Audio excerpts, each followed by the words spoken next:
Hello, हाँ नमस्कार दोस्तों। मैं आप लोगों के बीच आज CTET जनवरी 2021 में जो पेपर हुए थे उसके सामाजिक अध्ययन और सामाजिक विज्ञान का क्वेश्चन और आंसर लेकर आए हैं, जो कि CTET का ऑफिशियल आंसर है। इसमें कोई भी गलत नहीं है।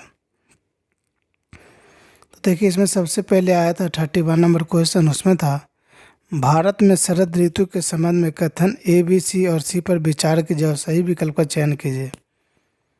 ए में था, इस मौसम को दक्षिण पश्चिम मानसून के नाम से भी जाना जाता है। बी था, इस मौसम में पवन बंगाल की खाड़ी तथा अरब सागर से स्थल की ओर बहती है।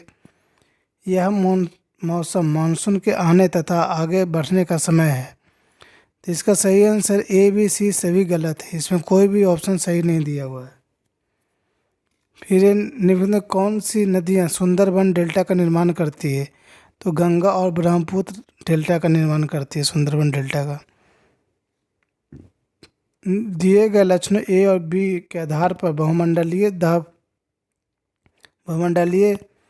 परत की पहचान करें। तो ए में था, अंतरिक्ष से प्रवेश करने वाले उल्का पिंड इस परत में आने पर जल जाते हैं। इस परत में बढ़ती ऊंचाई के साथ तापमान घटता है, वो होता है मध्यम मंडल में होता है।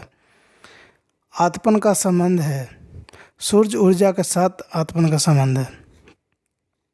फिर 35 है, शंकुधारी वन का मिलान करना है इस साइड से उससे, तो उसमें शंकुधारी वन। तो फर्स्ट का ऑप्शन होगा थर्ड, मतलब कि नरम काष्ठ वाले सदाबहार वृक्ष। भूमध्य सागर है वनस्पति। तो बी का सेकंड, महाद्वीपों का पश्चिमी एवं दक्षिण पश्चिमी किनारा। सी में उष्णकटिबंधीय सदाबहार वन, इसका है दृढ़ काष्ठ वाले वृक्ष। फिर शीतोष्ण सदाबहार वन, तो इसका ऑप्शन है महाद्वीपों का पूर्वी किनारा। फिर है 36, दिए गए दोनों कथनों पर ध्यान दें, उचित विकल्प का चयन करें। सहारा रेगिस्तान एक समय में पूर्णतः हरा भरा मैदान था। कथन है। कथन बी है, सहारा का गुफाओं से प्राप्त चित्र नदियाँ, मगर, हाथी, शेर, पशु तथा बकरियाँ दर्शाते हैं। तो ये ऑप्शन इसका ए और बी दोनों सही है। डॉल्फिन के बारे में दिए गए ए, बी और सी कथनों पर विचार कीजिए, सही विकल्प का चयन कीजिए। तो इसमें कह रहा है, गंगा और ब्रह्मपुत्र नदी के अलवन जल में डॉल्फिन पाई जाती है। डॉल्फिन अभयारण्य बिहार राज्य में अवस्थित है। डॉल्फिन की उपस्थिति से जल की शुद्धता का पता चलता है। इसमें कथन ए, बी, सी तीनों सही है, तीनों सही बात लिखा हुआ है। फिर क्वेश्चन है, बायोगैस अनिवार्य रूप से निम्न में से किनका मिश्रण है? तो बायोगैस मीथेन और कार्बन डाइऑक्साइड का मिश्रण है। संसाधन के बारे में कथन ए तथा कथन बी पर विचार करने और सही उत्तर का चयन करिए। तो इसमें सभी, ए कहता है सभी संसाधनों का आर्थिक मूल्य होता है। बी कहता है समय और प्रौद्योगिकी दोनों महत्वपूर्ण कारक हैं जो पदार्थों को संसाधन में परिवर्तित कर सकते हैं। तो इसमें ए गलत है परंतु बी सही है। तो सभी संसाधनों का आर्थिक मूल्य नहीं होता है। समय और प्रौद्योगिकी दो महत्वपूर्ण कारक है जो पदार्थों का संसाधन परिवर्तित कर सकते हैं। निम्नलिखित में से ऊर्जा के परंपरागत स्रोत के समूह की पहचान कीजिए। तो इसका खनिज तेल, प्राकृतिक गैस और ईंधन सही ऑप्शन होगा।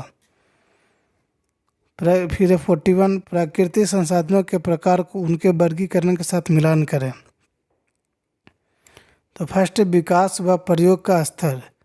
तो फर्स्ट का ए से मिलेगा, तो वास्तविक और संभाव्य। सेकंड है बी, उद्गम। उद्गम का सही ऑप्शन बी का बी सेकंड, जैव और अजैव।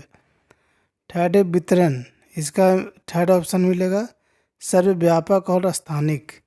फिर है भंडारण, भंडारण का मिला नवीकरणीय और अनवीकरणीय भंडार होता है। फिर है 42, कथन ए, लगभग 12,000 साल पहले भारत में कई क्षेत्रों में गर्मी बढ़ने के कारण घास वाले मैदान बनने लगे। कथन बी, हिरन, बारहसिंगा, बकरी, भेड़ और मवेशी जैसे जानवरों की संख्या बढ़ी। तो इसका और सही आंसर ए और बी दोनों सही है, किंतु ए का कारण बी नहीं है। फिर 43, पुरास्थलों के संदर्भ में निम्नलिखित में से कौन सा कथन सही है? तो इसमें केवल ये वह स्थान जहाँ वस्तुओं के अवशेष मिलते हैं वहीं को बोला जाता है पुरा स्थल।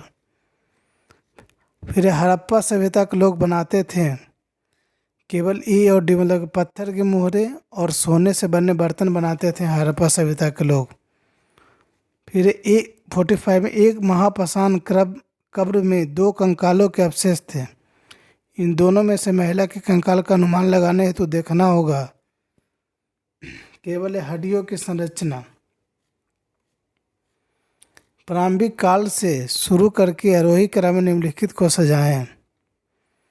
तो इसमें फर्स्ट में वेदों की रचना की शुरुआत, फिर है महापाषाणों के निर्माण की शुरुआत फिर हुई, उसके बाद फिर हुआ इनाम गांव में कृषकों का निवास, फिर है डी चरक। हाल के काल से शुरू करके अवरोही क्रम में उल्टा में निम्नलिखित को सजाएं। इसका सबसे लास्ट में होगा अरिकामेडु पत्तन में बसना, फिर है संगम साहित्य की रचना की शुरुआत, फिर लोहे के प्रयोग में बढ़ोतरी, नगर, आहत और सिक्के, फिर है बी उपमहाद्वीप में लोहे के प्रयोग की शुरुआत, फिर है 48 कथन है चोल मंदिर धार्मिक, सामाजिक एवं सांस्कृतिक जीवन के केंद्र थे। कथन बी चोल कांस्य प्रतिमाएं देवी देवताओं की थी पर कुछ प्रतिमाएं भक्तों की भी थी। इसका सही है ए और बी दोनों कथन सही है, किंतु ए का सही स्पष्टीकरण बी नहीं है। इसका सही कारण बी नहीं दिया हुआ है का। फिर 49 दिल्ली के सुल्तानों के समय तवारीख के लेखकों ने जन्मसिद्ध अधिकार और लिंग भेद पर आधारित आदर्श समाज व्यवस्था बनाए रखने की सलाह दी। कथन उनके विचारों से सारे लोग सहमत होते थे। तो इसका ए सही है किंतु बी गलत है। कथन ए सही दिया हुआ है।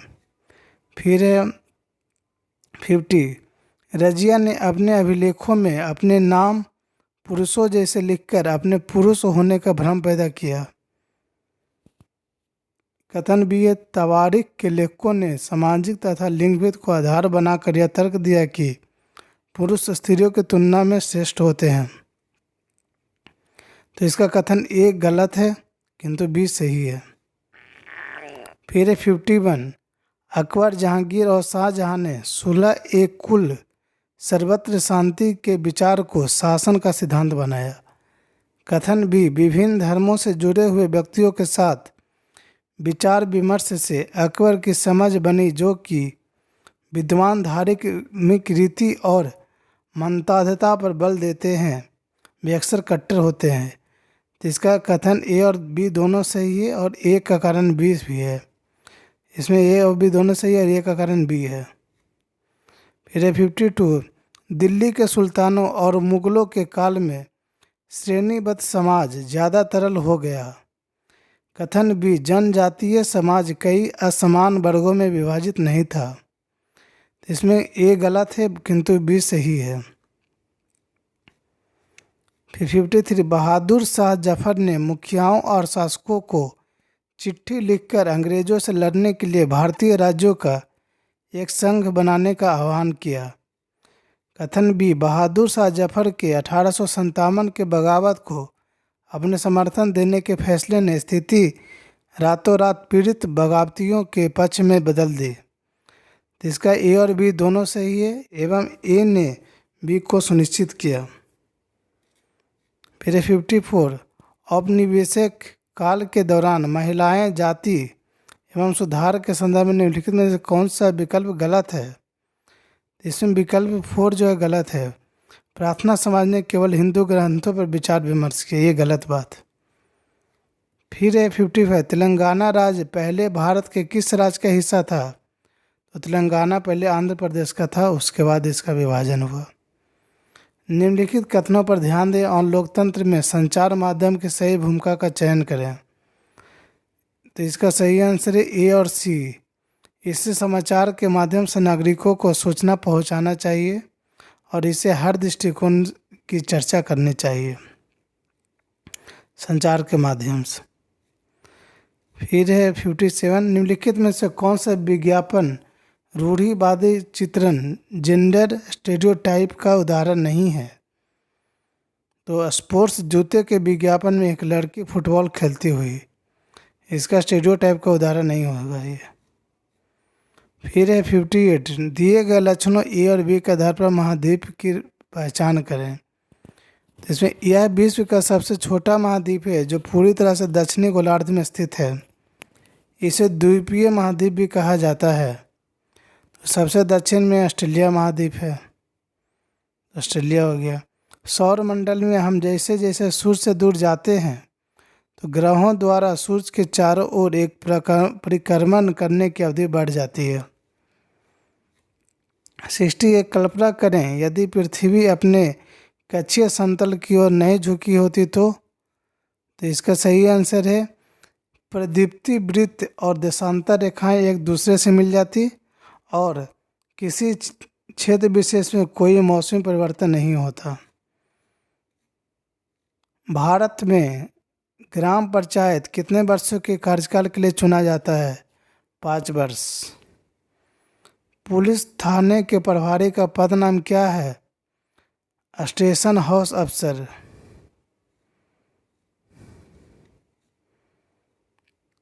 हिंदू उत्तराधिकार अधिनियम में लाए गए 2005 के संशोधन ने निम्नलिखित में से क्या मुहैया करवाया? तो महिलाओं का पारिवारिक संपत्ति में बराबर हिस्सेदारी का अधिकार। 64, भारतीय संविधान की व्याख्या का अंतिम अर्थ निर्णायक किसे माना जाता है? न्यायपालिका। अत्याचार निवारण अधिनियम 1989 को निम्नलिखित में से कौन से समुदाय को न्याय दिलाने के लिए पारित किया गया था? तो आदिवासी एवं दलित समुदाय को। ऐसी राजनीतिक व्यवस्था जिसमें एक से ज़्यादा स्तर की सरकार हो उसे क्या संघवाद कहा जाता है? फिर 67, निम्नलिखित में से कौन सी नीति सामाजिक न्याय को प्रोत्साहित करती है? तो इसका हो जाएगा सही आंसर सरकारी नौकरियों में सूचीगत दलित जाति के उम्मीदवार को आरक्षण देना और न्यूनतम मेहनताना कानून पारित करना। 60, नई दिल्ली के वास्तु शैली की चर्चा में एक शिक्षक को केंद्रित करना चाहिए क्योंकि इसे कैसे यह ब्रिटिश महत्ता और विस्मय का भाव पैदा करता है। 69, इतिहास शिक्षण का उद्देश्य केंद्रित होना चाहिए। इसका आंसर है उन मुद्दों की पहचान करना जो वर्तमान में भी प्रासंगिक है। फिर 70, समसामयिक मुद्दों को सामाजिक विज्ञान की कक्षा में लाने का क्या उद्देश्य होने चाहिए? तो इसका सही आंसर है देश से जुड़े मुद्दों के प्रति रुचि को बढ़ावा देना, फिर विश्लेषण और आलोचनात्मक मूल्यांकन करने का कौशल विकसित करना और विद्यालय परिसर के अधिगम और विद्यालय के बाहर की दुनिया को जोड़ने में अधिगमगर्ता की मदद करना। फिर 71, सामाजिक विज्ञान की कक्षा में समानता पर चर्चा करते समय उद्देश्य क्या होना चाहिए? तो इसका सही आंसर अधिगमकर्ताओं के साथ गरिमा से जुड़े मुद्दों को संबोधित करना, फिर सभी का सम्मान करने के प्रति अधिगमकर्ताओं को संवेदनशील बनाना और संविधान में परिलक्षित मूल्यों पर आधारित होना। फिर 72 है कक्षा और समाज में व्याप्त विविधता को संबोधित करने के लिए सामाजिक विज्ञान के शिक्षक को चाहिए कि विभिन्न संस्कृतियों से जुड़े उदाहरणों को कक्षा के चर्चा में शामिल करे और अपने व्यक्तिगत अनुभवों को कक्षा में साझा करने के लिए विद्यार्थियों को प्रेरित करे। फिर 73, सामाजिक विज्ञान में आंकलन को बल देना चाहिए क्योंकि अपने अधिगम को विभिन्न दैनिक परिस्थितियों से जोड़ने की अधिगमकर्ताओं की क्षमता का मूल्यांकन करना। 74, द्वितीयक स्रोत का उदाहरण है C.A. बेली द्वारा लिखित an illustrated history of modern India. 75, औपनिवेशिक भारत में स्त्री शिक्षा पर चर्चा करने के लिए विद्यार्थी निम्न आत्मकथाओं में से किसको संदर्भित कर सकते हैं? तो रास सुंदरी देवी कृत्य अमर जीवन। भूगोल शिक्षण को किन मुद्दों से जुड़े संदर्भ में परिप्रेक्ष्य का विकास करना चाहिए? तो इसका सही आंसर है संसाधन और संरक्षण का, फिर है विकास और विस्थापन का, फिर है मानव विकास का। एक सक्रिय सामाजिक विज्ञान की कक्षा अधिगमकर्ताओं को प्रेरित करती है तो चुनौतीपूर्ण प्रोजेक्ट में भागीदार बनना। 78 अध्याय के अंत में दिए गए प्रश्नों के बारे में निम्न में से कौन सा कथन सही है? तो इसमें ये विद्यार्थियों को अवधारणाओं को शब्दों में बताने और मुद्दों पर वाद विवाद करने के लिए प्रेरित करता है। और प्रोजेक्ट कार्य तुलना और विभेद करना अध्याय के अंत में दिए गए प्रश्नों के प्रकार है। 79 सामाजिक और राजनीतिक जीवन की पाठ्य पुस्तकों में सामाजिक और राजनीतिक मुद्दों की परिभाषाएं और विवरण दिया गया है और लोगों व क्षेत्रों से जुड़े विभिन्न ठोस उदाहरणों को प्रस्तुत किया गया। फिर 80 डॉक्टर अंबेडकर के कोरे गांव जाते हुए अनुभव का वर्णन करते हुए एक शिक्षक पूछते हैं, क्या आपको लगता है स्टेशन पर लोगों ने डॉक्टर अंबेडकर और उनके भाइयों के प्रति भेदभाव किया है? इस प्रश्न में शिक्षक किस कौशल पर जोर दे रहा है? तो परिस्थिति से अनुमान लगाना। फिर 81 है बाजार विषय का परिचय देने के लिए कौन सी शिक्षा शास्त्रीय विधि सर्वोत्तम हो सकती है? तो एक दुकानदार को कक्षा में साक्षात्कार के लिए आमंत्रित करना। फिर 82 इसमें यही है उस ईश्वर की महिमा, इसीलिए दूषण है भीतर, दूषित है काया भीतर से, इसमें कोई भ्रम न रखना, महारी चोखा का यह है कहना। एक शिक्षक के तौर पर आप इस कविता का विश्लेषण और अपने अधिगमकर्ताओं से चर्चा कैसे करेंगे? इसका सही आंसर मानवीय शुद्धता हमारे विचार और विश्वास से निर्धारित होती है। 83 सामाजिक विज्ञान की पाठ्य चर्चा उच्च प्राथमिक स्तर पर केंद्रित करता है। इसका सही आंसर पृथ्वी के जीवन के आवास के रूप में समझ बनाना, अपने क्षेत्र राज्य और देश पर अध्ययन करना और भारत के अतीत और सामयिक विकास का अध्ययन करना।